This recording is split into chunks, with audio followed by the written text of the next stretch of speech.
ആവർത്തന പുസ്തകം അദ്ധ്യായം 17. വല്ല ഊനമോ വിരൂപതയോ ഉള്ള കാളയെയെങ്കിലും ആടിനെയെങ്കിലും നിന്റെ ദൈവമായ യഹോവയ്ക്ക് യാഗം കഴിക്കരുത്. അത് നിന്റെ ദൈവമായ യഹോവയ്ക്ക് വെറുപ്പാകുന്നു.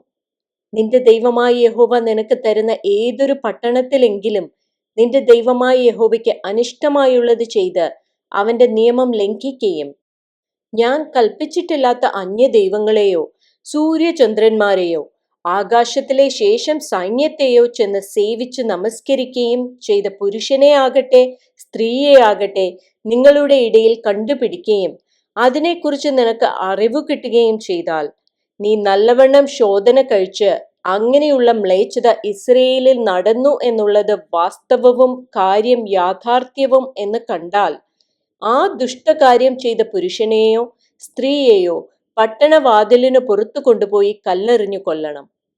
മരണയോഗ്യനായവനെ കൊല്ലുന്നത് 2-3 സാക്ഷികളുടെ വാമൊഴിമേൽ ആയിരിക്കണം. ഏകസാക്ഷിയുടെ വാമൊഴിമേൽ അവനെ കൊല്ലരുത്. അവനെ കൊല്ലേണ്ടതിന് ആദ്യം സാക്ഷികളുടെയും പിന്നെ സർവ്വജനത്തിന്റെയും കൈ അവന്റെ മേൽ ചെല്ലണം. ഇങ്ങനെ നിങ്ങളുടെ ഇടയിൽ നിന്ന് ദോഷം നീക്കിക്കളയണം. നിന്റെ പട്ടണങ്ങളിൽ കൊലപാതകമാകട്ടെ വസ്തുസംബന്ധമായ വ്യവഹാരമാകട്ടെ അടികലശലാകട്ടെ അങ്ങനെയുള്ള ആവലാതി കാര്യങ്ങളിൽ വല്ലതും വിധിപ്പാൻ നിനക്ക് പ്രയാസമുണ്ടായാൽ നീ പുറപ്പെട്ട് നിന്റെ ദൈവമായ യഹോവ തിരഞ്ഞെടുക്കുന്ന സ്ഥലത്ത് പോകണം. ലേവ്യരായ പുരോഹിതന്മാരുടെ അടുക്കലും അന്നുള്ള ന്യായാധിപന്റെ അടുക്കലും ചെന്ന് ചോദിക്കണം. അവർ നിനക്ക് വിധി പറഞ്ഞു തരും. യഹോവ തിരഞ്ഞെടുക്കുന്ന സ്ഥലത്ത് നിന്ന് അവർ പറഞ്ഞു തരുന്ന വിധി പോലെ നീ ചെയ്യണം. അവർ ഉപദേശിച്ചു തരുന്നത് പോലെയൊക്കെയും ചെയ്യുവാൻ ജാഗ്രതയായിരിക്കണം. അവരുപദേശിച്ചു തരുന്ന പ്രമാണത്തിനും പറഞ്ഞു തരുന്ന വിധിക്കും അനുസരണയായി നീ ചെയ്യണം. അവർ പറഞ്ഞു തരുന്ന വിധി വിട്ട് നീ ഇടത്തോട്ടോ വലത്തോട്ടോ മാറരുത്. നിന്റെ ദൈവമായ യഹോവയ്ക്ക് അവിടെ ശുശ്രൂഷ ചെയ്ത് നിൽക്കുന്ന പുരോഹിതന്റെയോ ന്യായാധിപന്റെയോ വാക്ക് കേൾക്കാതെ ആരെങ്കിലും അഹങ്കാരം കാണിച്ചാൽ അവൻ മരിക്കണം. ഇങ്ങനെ ഇസ്രയേലിൽ നിന്ന് ദോഷം നീക്കിക്കളയണം. ഇനി അഹങ്കാരം കാണിക്കാതിരിക്കേണ്ടതിന് ജനമെല്ലാം കേട്ട് ഭയപ്പെടണം.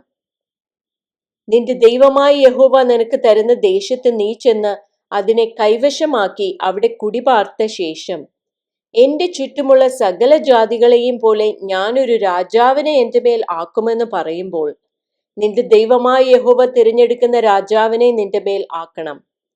നിന്റെ സഹോദരന്മാരുടെ ഇടയിൽ നിന്ന് ഒരുത്തനെ നിന്റെ മേൽ രാജാവാക്കണം. നിന്റെ സഹോദരനല്ലാത്ത അന്യജാതിക്കാരനെ നിന്റെ മേൽ ആക്കിക്കൂടാ. എന്നാൽ അവന് കുതിര അനവധി ഉണ്ടാകരുത്. അധികം കുതിര സമ്പാദിക്കേണ്ടതിന് ജനം മിസ്രയീമിലേക്ക് മടങ്ങിപ്പോകുവാൻ അവൻ ഇടവരുത്തരുത്. ഇനിമേൽ ആ വഴിക്ക് തിരിയരുത് എന്ന് യഹോവ നിങ്ങളോട് കൽപ്പിച്ചിട്ടുണ്ടല്ലോ. അവന്റെ ഹൃദയം മറിഞ്ഞു പോകാതിരിപ്പാൻ അനേകം ഭാര്യമാരെ അവൻ എടുക്കരുത്. വെള്ളിയും പൊന്നും അധികമായി സമ്പാദിക്കുകയും അരുത്. അവൻ തന്റെ രാജാസനത്തിൽ ഇരിക്കുമ്പോൾ ലേവ്യരായ പുരോഹിതന്മാരുടെ പക്കൽ നിന്ന് ഈ ന്യായപ്രമാണം വാങ്ങി അതിന്റെ ഒരു പകർപ്പ് ഒരു പുസ്തകത്തിൽ എഴുതിയെടുക്കണം.